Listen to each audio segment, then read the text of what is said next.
Kamu pernah bertanya, mengapa bangsa kecil seperti Israel berkali-kali bisa menang melawan musuh yang jauh lebih besar?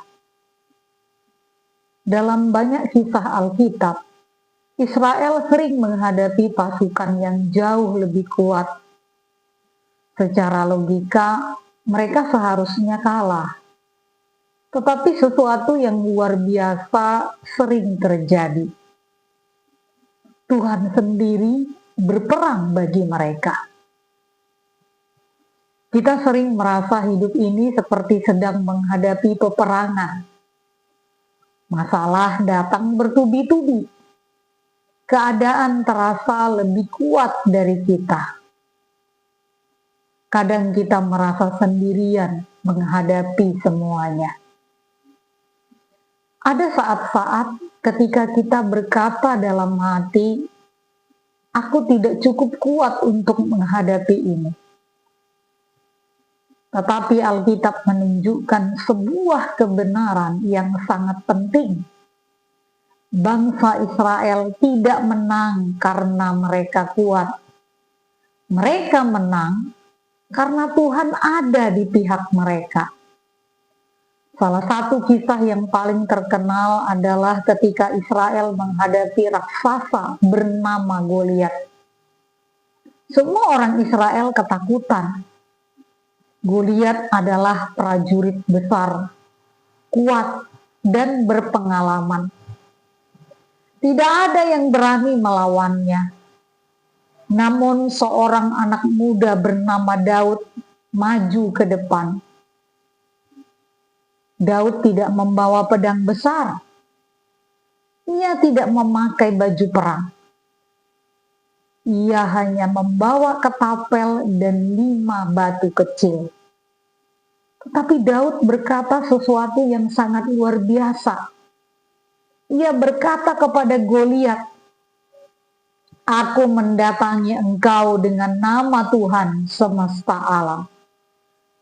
Dan dengan 1 batu kecil, Goliat yang besar itu jatuh ke tanah. Bukan karena kekuatan Daud, tetapi karena Tuhan yang berperang baginya. Inilah rahasia kemenangan Israel. Bukan kekuatan manusia, bukan jumlah pasukan, bukan senjata, tetapi kehadiran Tuhan. Dan ada satu kebenaran yang sering dilupakan banyak orang percaya. Alkitab mengatakan bahwa umat Tuhan sekarang juga adalah umat pilihannya. Artinya, Tuhan yang sama yang membela Israel masih bekerja dalam kehidupan orang-orang yang percaya kepadanya hari ini. Ketika Tuhan ada di pihakmu, keadaan yang terlihat mustahil bisa berubah. Mungkin hari ini kamu sedang menghadapi sesuatu yang terasa seperti raksasa dalam hidupmu. Masalah keuangan, masalah keluarga, atau mungkin juga kekhawatiran tentang masa depan. Semuanya bisa terasa terlalu besar.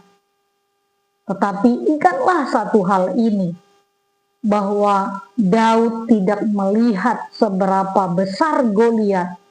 Ia hanya melihat seberapa besar Tuhan yang menyertainya. Dan Tuhan yang sama masih hidup hari ini. Dia masih membela orang-orang yang percaya kepadanya. Ketika Tuhan berperang bagimu, situasi yang mustahil bisa berubah. Pintu yang tertutup bisa terbuka. Ketakutan bisa berubah menjadi keberanian. Dan kemenangan bisa datang dari tempat yang tidak kita duga. Karena kemenangan sejati tidak datang dari kekuatan manusia, tetapi kemenangan hanya datang dari Tuhan. Mari kita berdoa. Tuhan Yesus, Engkau adalah Tuhan yang sama yang menyertai bangsa Israel. Engkau melihat setiap orang yang sedang menonton video ini. Engkau tahu pergumulan mereka. Engkau tahu masalah yang mereka hadapi. Tuhan, kami percaya Engkau masih bekerja sampai saat ini. Berikan kekuatan kepada mereka yang lemah. Berikan pengharapan kepada mereka yang putus asa. Dan biarlah setiap pergumulan yang mereka hadapi mengalami kemenangan oleh karena kuasa-Mu. Di dalam nama Tuhan Yesus kami berdoa. Amin. Jika ini menguatkan hatimu, tuliskan di komentar, Tuhan berperang bagiku. Dan jika kamu memiliki pergumulan atau pokok doa, kamu boleh menuliskannya di kolom komentar. Jangan lupa subscribe channel ini agar kamu tidak melewatkan doa dan firman yang menguatkan iman setiap hari. Tuhan memberkati.